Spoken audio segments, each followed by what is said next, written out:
living longer, living healthier, living better than ever before. Welcome to Mountain Pacific's Healthy Living for Life, a weekly series that gives you the information, education, and expert insight you need to become an active participant in today's ever-changing healthcare climate. Here now is today's program host. Nationally, 145 rural hospitals have closed since 2010. That means people have to drive much farther for medical care. And with high fuel costs, many are wondering how they'll get to their appointments. That's why today we're going to talk about the Medicaid Travel Assistance Program. Welcome to Healthy Living for Life, a show dedicated to helping you do just that. I'm your host, Colleen Roylance, and we'll be talking about that Medicaid program, so stay tuned and we'll be right back. Welcome back to Healthy Living for Life. Joining us today is Kate Goins. She's the supervisor for the Medicaid Travel Reimbursement Program, and Lynette Cummins, who is a nurse reviewer for that program. Thanks for joining us today and welcome. Thank you. Thank you. Good to be here. Kate, let's start with you. Can you start with telling us a little bit about just what the Medicaid program is?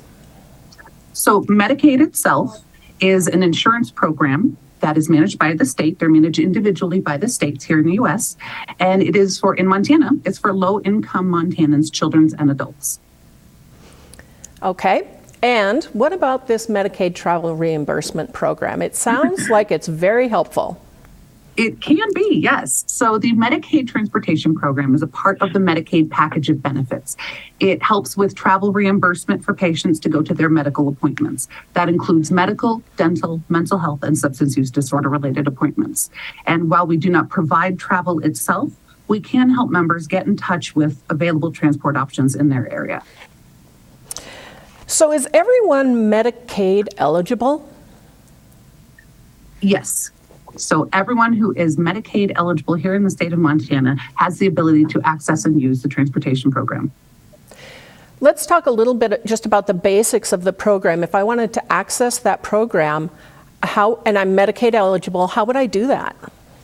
So Medicaid members can contact the transportation department by calling 1-800-292-7114 Monday through Friday between 8 and 5 to request transportation reimbursement for their doctor's appointments. If the patient cannot reach us here in the call center, we do have a 24/7 secure voicemail wherein the members can leave their appointment information. We field about 500 calls a day, but that number can increase depending on the season or the time of the month. Wonderful, thank you. And you mentioned the kinds of medical appointments that this works for. Would you mention those again? Absolutely. So it can cover appointments to approved Medicaid providers. So that would be medical appointments, dental appointments, mental health related appointments, and substance use disorder related appointments. Okay. And, I think we're all very familiar with the term prior authorization. Can you tell us a little bit about how that works and why it's necessary?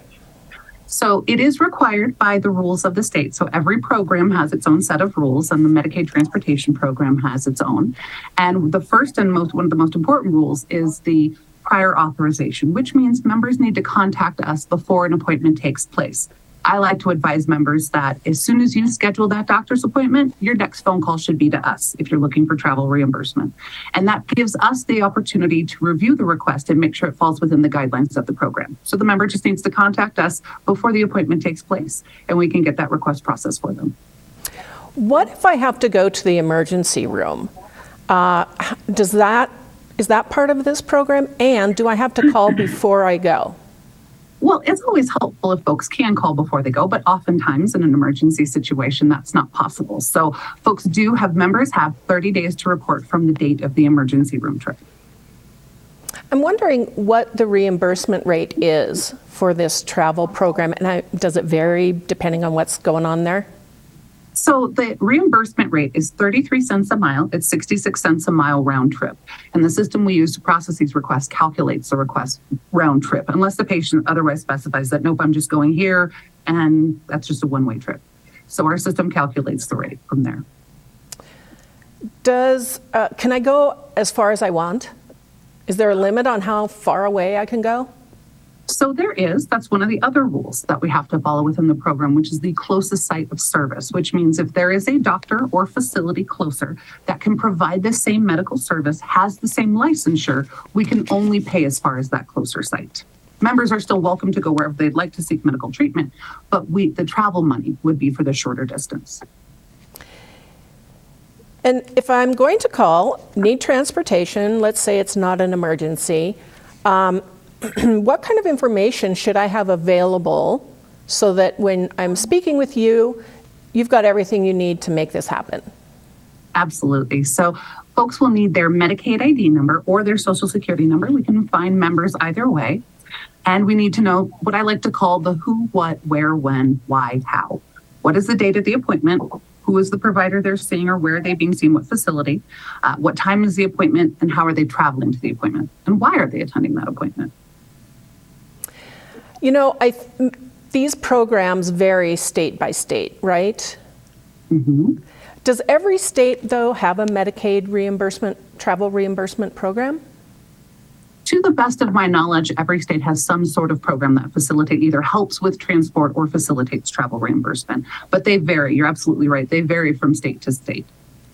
And in Montana, approximately how many Medicaid members take advantage of the travel reimbursement program? Oh my goodness, that can vary from month to month.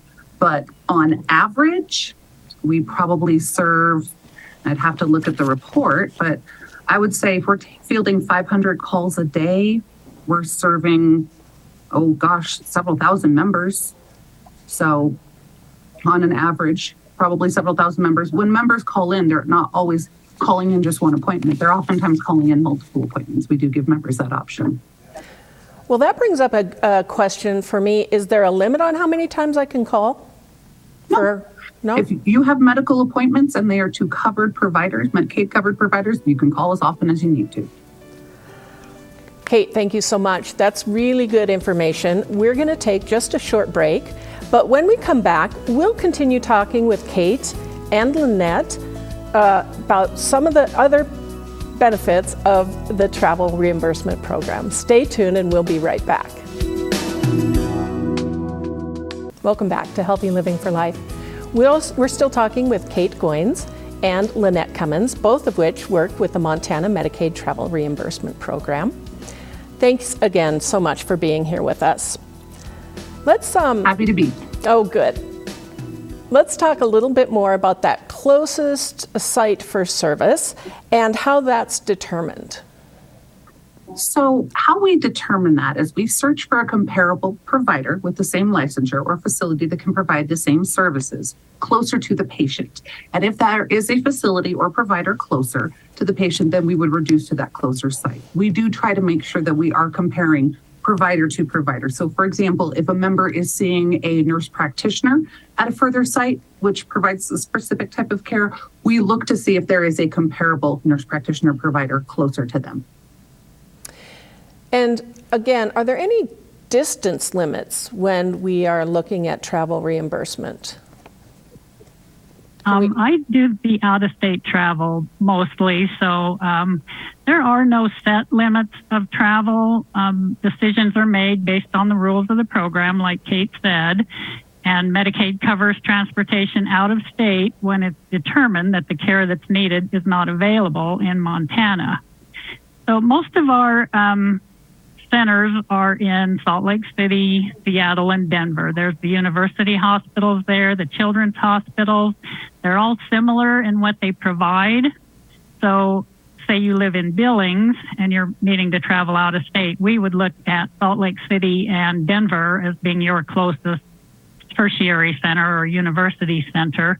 If you live in Missoula, it might be Seattle. That's the closest. So for example, if someone lived in Billings and wanted or requested travel to Seattle, or their referring physician referred them there because maybe the referring physician is familiar with a provider there or just knows more about Seattle than he does about the closer providers in Salt Lake City or Denver, we would reduce the travel reimbursement to the closer provider. And so in that case, the member can accept that reduced amount of travel funds and go ahead and keep their appointment in Seattle, or if they really aren't able to make it on that reduced funds, they can talk with their referring physician and see if they can maybe find somebody in one of the closer centers.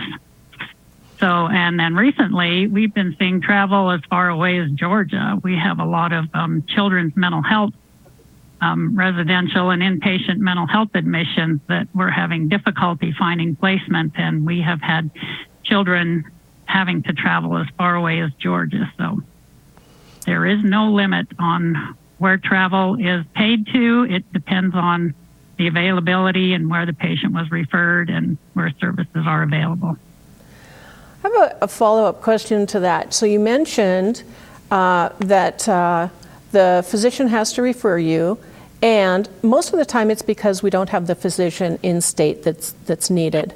What if I just wanted to choose a physician out of state, even though the services are available in Montana?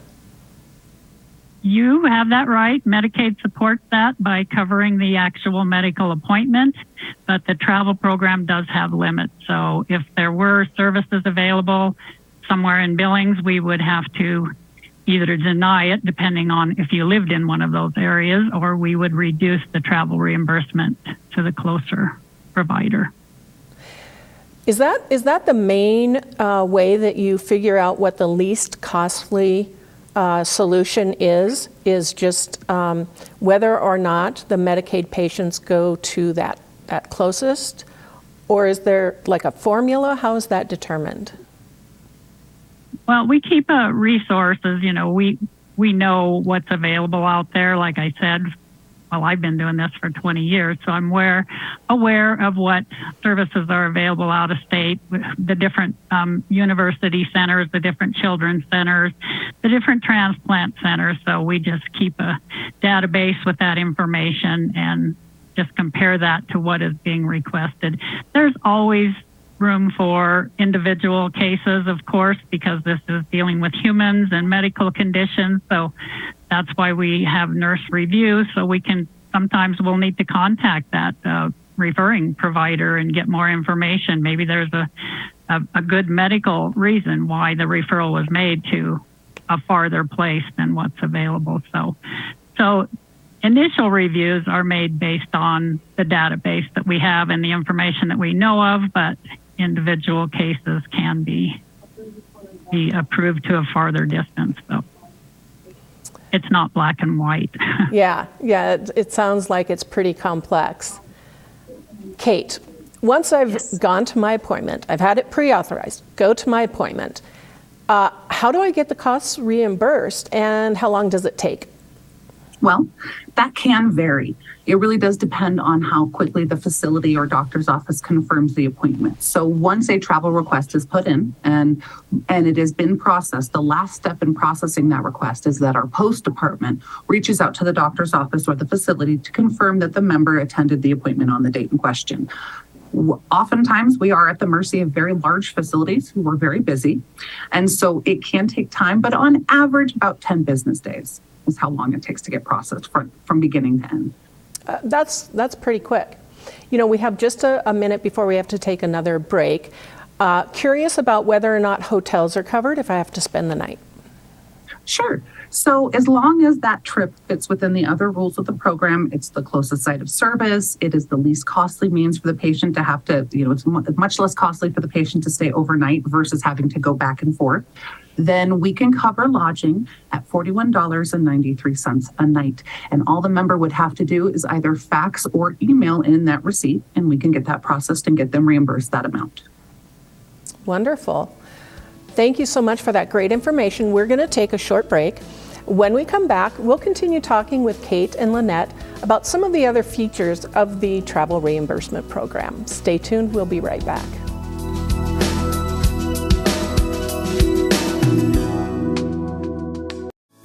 Welcome back.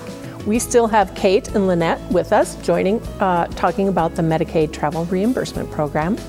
Kate, I'm curious, does this work if I needed to go to a Veterans Affairs clinic? So Veterans Affairs actually has transportation that they can provide to veterans. So this does not cover trips to there, but for veterans going to non-Veterans Affairs appointments, this can help with transportation reimbursement. So if they're going to non-Veterans Affairs related appointments or non-Veterans Administration or Veterans Hospital related appointments, they're going to other medical appointments, we can help with that. And then I wanted to just jump back really quickly and Lynette, when you're a nurse reviewer, and as a nurse reviewer, do you take into account mental impairment or physical disability when considering what that least costly means of transportation is? Yes, we do. That is part of the review process. So, as I mentioned before, these kinds of determinations are made by discussing the needs of the individual with their referring physician, whoever their medical caregiver is. So when it's determined a member has a medical condition or a disability, a physical disability, or a mental health condition that limits their ability to tolerate private vehicle transportation, which is the most common and usually least costly means of transport, then we can allow reimbursement for a more costly means of transportation. And in cases of out-of-state travel, that might be we can reimburse for flights for these people, or even some people even take the train if they're going to Seattle. We can reimburse for that, but we always take that into consideration over and above the rules for least costly.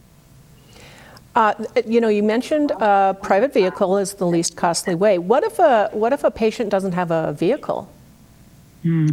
Yeah. Go ahead. I Kate, nothing. So we get that a lot, and Medicaid just doesn't have any way for us to offer anything in that case. We make our decisions per rule based on medical necessity. If they don't have a car, we would look to friends and family, finding someone who could take them and get them the reimbursement funds, or public transportation or some other way. But just not having a car does not qualify someone for a higher level of reimbursement. That's really helpful. And Kate, I'm curious, sometimes these things are rejected, these requests are rejected, and you mentioned already that sometimes the reimbursement is lower. If that happens, is there a way that I can appeal that decision? Yes. So members can appeal the decision, and the process of appealing the decision is actually listed on the denial or reduction letter that the patient receives. So they would reach out with their denial reasons to the Office of Fair Hearings, and they would send that appeal to us, and then we would reach out to the member and discuss the nature of that request and why we reduced it or denied it, and garnered more information from the patient. And then Lynette and I would review that and move forward with either overturning the reduction or denial or upholding the original findings. Thank you. And really quickly, we talked a little bit about ambulance. When should I call an ambulance if I want to be part of this travel reimbursement program? What are the situations? Medicaid covers ambulance when it's medically necessary to travel by ambulance, and that means if there's an emergency situation, and if it's not safe for a patient to travel by other means to get to the emergency room. So medication does not allow ambulance transports when it's used only as needing a ride to an emergency room. There has to be an emergency situation where a patient's life is threatened and they need the assistance of the EMS personnel on their way to the emergency room, such as they may need oxygen, they may need an IV, they may need some kind of EMS intervention. So some examples that we see frequently that are not emergent are migraine headaches. Migraine headaches are awful, they're painful, but they are not an emergency life-threatening condition. So those would normally get denied.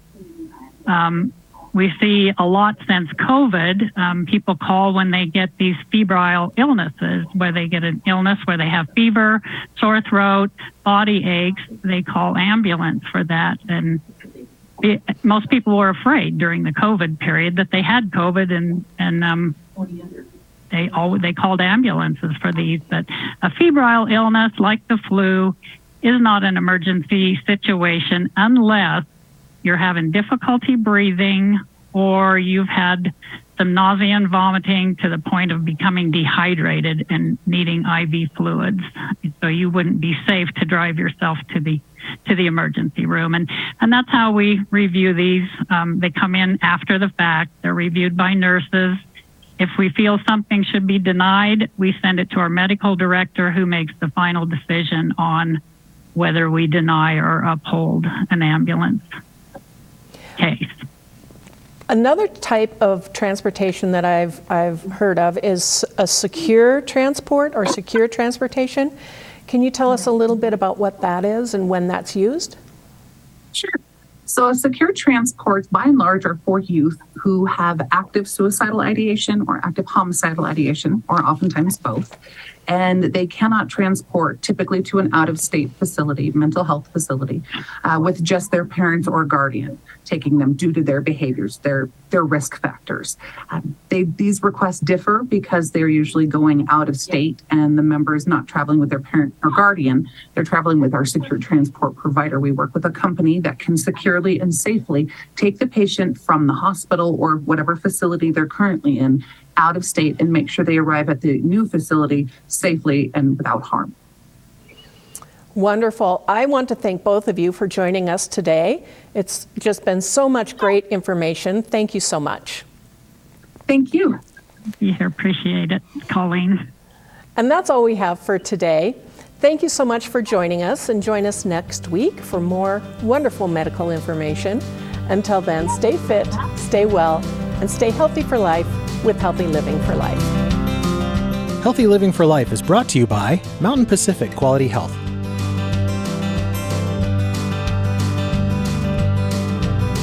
We'd love to hear from you. If you have suggestions for future programs, visit our website at mpqhf.org or call us at 406-443-4020. You can also catch us on YouTube by visiting our website and clicking on the Healthy Living for Life logo.